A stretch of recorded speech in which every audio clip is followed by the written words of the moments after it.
YouTube दर्शकों को मेरा हार्दिक हार्दिक अभिनंदन। सभी की मैं आभारी हूँ, आप अपना कीमती समय यात्रा करते हैं। सभी को मैं बारंबार नमस्कार आप सभी लोग को मेरी तरफ से। आइए भक्तों, आज मैं एक सुंदर सी कथा लेकर के आई हूँ। बहुत पावन कथा है और अब आशा है कि आप लोगों को कथा बहुत अच्छी लगेगी, पसंद आएगी, क्योंकि ये कथा मैं नहीं कह रही हूँ, भगवान भोलेनाथ की कथा है, पौराणिक कथा है, प्राचीनतम कथा है।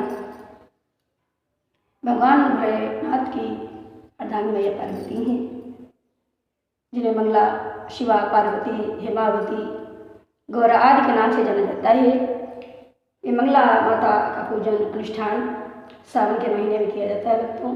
इस व्रत को करने से सभी दुखों का निवारण होता है, सुखमति आती है, स्त्री सवाल होती है, पुत्र की प्राप्ति होती है।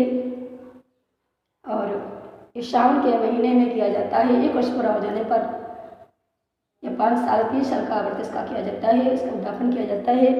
इसमें भगवान गणेश का और कलश को स्थापित किया जाता है, माता मंगला की भी प्रतिमा को स्थापित किया जाता है। सर्वप्रथम भगवान गणेश का आह्वान किया जाता है, मैया पार्वती का, माता मंगला का किया जाता है। कलश पूजन का जो है पूजन किया जाता है, कलश स्थापना का पूजन किया जाता है। और जब हमारी मनोकामना पूर्ण जाती है, इसका उद्यापन कर दिया जाता है भक्तों। तो आइए कथा को ध्यान देते हैं कि पंपापुर नाम नगर था। और इसके पहले बताना चाहूँगी, एक बार मैं भूल गई थी कि इस व्रत को करने आए और हमारी देवियाँ अधिकतर करती हैं और मनोवांछित फल को प्राप्ति करती हैं। माता मंगला की और भगवान शिव की ऊपर सब कृपा बनी रहती है, कृपा वर्षा बरसती है, सभी उनकी मनोवांछित इच्छाएं पूर्ण होती हैं। इसलिए पंपापुर नाम का गाँव था और वहीं पर एक ब्राह्मण रहते थे जो बहुत ही धनवान थे, सेठ थे और उनकी इतनी प्राण प्रिया थी। दोनों दंपति बड़े ऐशोआराम से रहते थे, धन संपदा की कमी नहीं थी और धर्मात्मा राजा थे। कोई भी याचक उनके दरवाजे पर से खाली नहीं जाता था, वेद पुराण के ज्ञाता भी थे।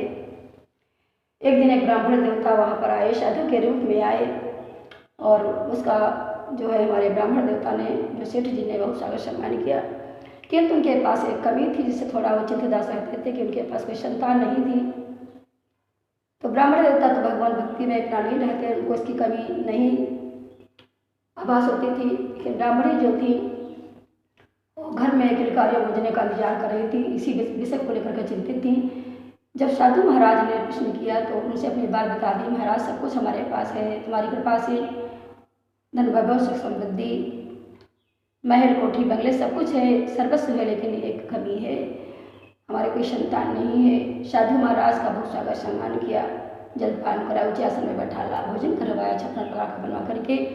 साधु महाराज कहने लगे तुम्हें संतान की प्राप्ति होगी, तुमको इसके लिए जो है एक कार्य करना होगा। तुम्हें जो है एक आम का जो पेड़ होता है उसके पास जाना होगा और उस पेड़ के पास जो फलों से परिपूर्ण हो और उसके नीचे गणेश भगवान विराजमान हो और उस फल को तोड़ करके तुमको लाना होगा और अपनी प्राण क्रिया को प्रसाद के रूप में प्रसाद का समझ करके ग्रहण कराना होगा। इससे तुम्हारी पत्नी गर्भवती हो जाएगी, पुत्र की उत्पत्ति होगी, संतान को प्राप्त होगी। ऐसा सोच करके साधु ध्यान बता करके उपाय तो अंतर ध्यान हो जाते हैं और जो ब्राह्मण देवता हैं वो उस ऐसे वृक्ष की तलाश में निकलते हैं जहाँ पे फल जो है फलों से आम का पेड़ हो, वृक्ष हो और फलों से परिपूर्ण हो, भगवान गणेश भगवान नीचे बैठे हुए हों, प्रतिष्ठित हों। अच्छी तलाश में जाते हैं, चलते चलते एक जगह पहुँच गए, सरोवर के पास में उन्हें ऐसा पेड़ मिल गया जहाँ गणेश भगवान विराजमान थे। फल जो था पेड़ वो भी वृक्ष जो था वो भी फलों से जो है परिपूर्ण था, लदा हुआ था, भरा हुआ था। तो दूर जो फल थे लगे हुए थे तो उसको पेड़ ऊंचा था, ऊंचाई को पा नहीं सकते थे, ब्राह्मण था फल को नहीं तोड़ सकते थे। तो जो है टुकड़े पड़े हुए थे, रोड़े पड़े हुए थे, उस रोड़ों को उठाया, रोड़ों से प्रहार किया, फल तो तमाम ढेर सारे गिर गए, कुछ फल बहुत सारे खाए उन्होंने, यूज किए। अपनी आत्मा को जो कुछ समय से निकले हुए थे तलाश में पेड़ की, तो फल को खा करके अपनी आत्मा को संतुष्टि प्राप्त की।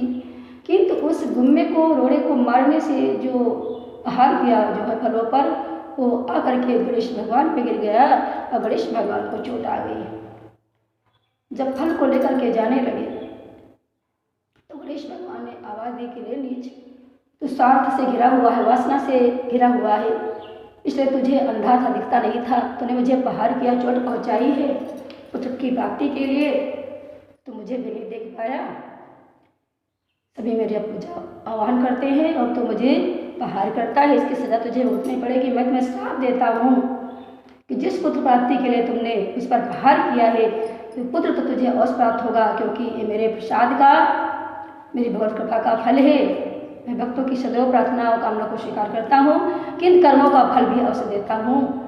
तो जो पुत्र तुम्हें मिलेगा वो केवल मात्र 21 वर्ष तक जीवित रहेगा। जिस 12 वर्ष का होगा उसमें संकट आएगा और उसका जो है प्राणांत हो जाएगा, सर्प आएगा, उसको डस लेगा, उसकी मृत्यु हो जाएगी। ऐसा सुन करके ब्राह्मण देवता खड़े हो जाते हैं। मेरे अपराध को भगवान क्षमा करे, मैं अज्ञानी था, नादान था, मुझे नहीं ये मालूम था, मैंने जानबूझकर प्रहार नहीं किया है। क्योंकि भगवान गणेश कह लगे मेरी बात कही हुई वचन दिया हुआ कभी खाली नहीं जाता है, मैं जो कहता हूँ उसको पूर्णवश करता हूँ। इसे मैंने जो तुमको श्राप दे दिया उस तुमको भुगतना पड़ेगा। अब भगवान तो ध्यान हो गए, इस प्रकार कह के और फल को लाया, घर को आया, अपने उदास मन से ब्राह्मण देवता ब्राह्मणी को दिया। ब्राह्मणी ने फल को ग्रहण तो कर लिया, लेकिन मन में वो गणेश भगवान का दिया श्राप उसका अंतरात्मा में जागृत हो रहा था, उससे उसे कष्ट भी हो रहा था कि इनका वचन भगवान का दिया हुआ कभी खाली नहीं जाएगा।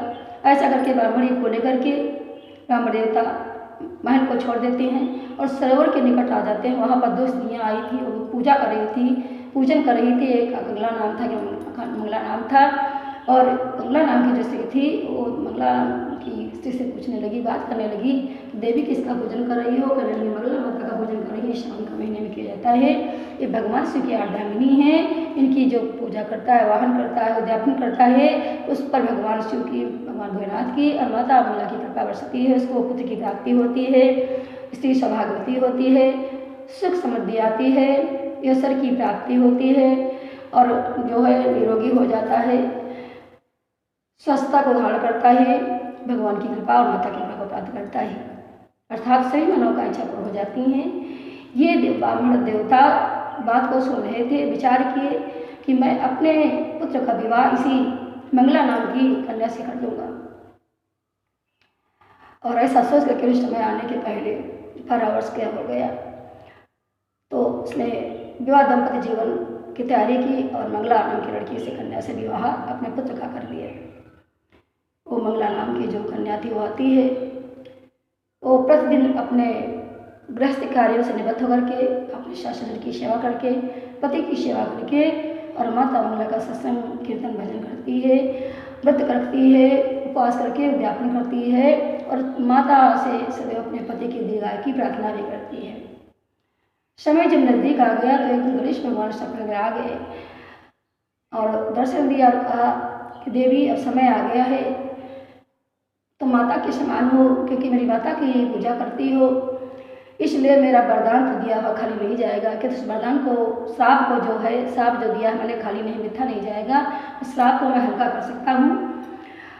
और ऐसा करके माता मंगला से जो है लड़कन्या से भगवान गणेश कहने लगे कि मैं जब 21 वर्ष का हो जाएगा तुम्हारा पति, तब जो है एक सर्प आएगा और तुम्हारे पति को डस लेगा, तुम्हारे पति की मृत्यु हो जाएगी। किंतु जब सर्प आई तो उसके पहले तुम्हें एक उपाय करना है, तुमको एक पात्र में दूध रख देना है, दूध को पान कराना है और एक मटके को मंगवा लेना है, घड़े को मंगवा लेना है। तो सर्प आएगा, दूध को पिएगा, उसको हल्का कर दूंगा मैं, श्राप को वरदान में उतर जाएगा, इसलिए तुम्हारा कोई अहित कष्ट नहीं होगा। और दूध को पी करके सर्प उसी मटके में चले जाएगा, उसको तुम एक वस्त्र से बांध करके, पीले कपड़े से, लाल से बांध करके और जो जंगल में जाकर छोड़ देना। इसलिए मेरा दिया हुआ जो वचन भी है वो भी खाली नहीं जाएगा श्राप, और माता मंगला की कृपा का प्रसाद भी, प्रतिफल को प्राप्त हो जाएगा। इस प्रकार तो मैं अपने भक्तों को कल्याण और उद्धार करता हूँ। जो मेरी भक्ति करते हैं, मेरे मार्ग पर चलते हैं, मेरे ज्ञान का प्रचार प्रसार करते हैं, मेरी शरणागत रहते हैं, मेरे भक्तस्थल है, मैं सदैव कृपा बरसाता रहता है। इस प्रकार माता मंगला भगवान देश को जो है कन्या को अपना वरदान व साप का उद्धार दे करके मोक्ष का मार्ग बता करके वहाँ से अंतर ध्यान हो जाते हैं भक्तों। और जिस कथा को श्रवण करता है सुनता है उस सबका कल्याण होता है, सब पर भगवान शिव का दर्शन साकार होता है। मैया पार्वती की कृपा बरसती है। और यही से मैं वाणी को विराम देती हूँ। आप सभी को मेरा ये कथानक ये प्रसंग रोचक लगे, आत्मा को आनंद और शांति प्रदान करने और मेरे चैनल को सब्सक्राइब करिए, लाइक करिए और अपने रिलेशनों में अवश्य भेजिए और कमेंट बॉक्स पे हर हर महादेव घर घर महादेव अवश्य करके भेजिए। और इसी से मैं अपनी बाड़ी को विराम देती हूँ। भगवान शिव के सदा से चलो में गुरु प्रणाम।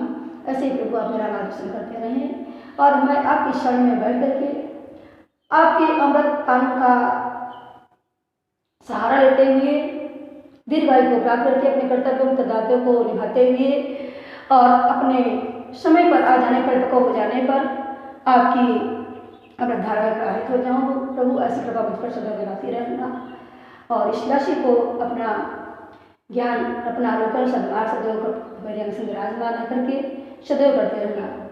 बोलिए शंकर भगवान की जय, मैया पार्वती की जय।